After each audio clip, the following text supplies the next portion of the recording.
Dans cette série de capsules consacrées aux interactions, nous allons terminer en parlant du champ électrostatique. Commençons par quelques définitions. Alors, tout objet électriquement chargé crée autour de lui un champ vectoriel appelé champ électrostatique, noté grand E sous forme de vecteur. Les exemples les plus fréquemment pris concernent deux des trois particules constituant l'atome, à savoir le proton qui est chargé positivement et l'électron qui est chargé négativement. Donc le champ électrostatique créé sur un objet de charge Q au point B est défini comme étant le rapport de la force électrostatique divisé par la charge Q. Donc le champ électrostatique est égal à K fois QA divisé par D au carré fois le vecteur unitaire UAB. On voit donc que la norme du champ électrostatique ne dépend que de la valeur absolue de la charge qui crée le champ électrostatique, et ainsi que de la distance à laquelle on détermine la valeur de ce champ électrostatique. Alors on va prendre comme premier exemple l'électron. Donc l'électron porte l'opposé de la charge élémentaire, qui se note E, donc il a une charge égale à moins E.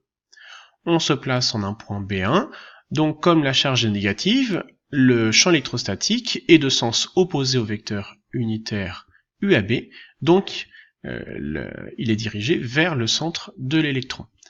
Donc on a une certaine norme.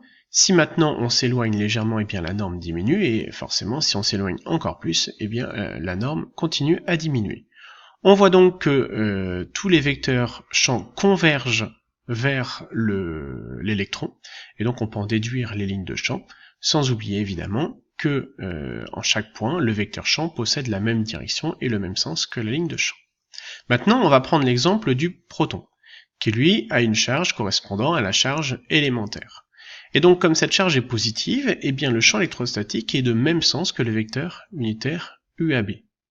Il a une certaine norme, donc toujours pareil, si on s'éloigne, la norme va diminuer de plus en plus, et on peut voir que les vecteurs champs divergent, c'est-à-dire qu'ils sont dirigés à l'extérieur du proton, et donc là encore, en chaque point, le vecteur champ électrostatique possède la même direction et le même sens que les lignes de champ, mais vous voyez bien qu'elles sont différentes suivant que ce soit le proton ou l'électron.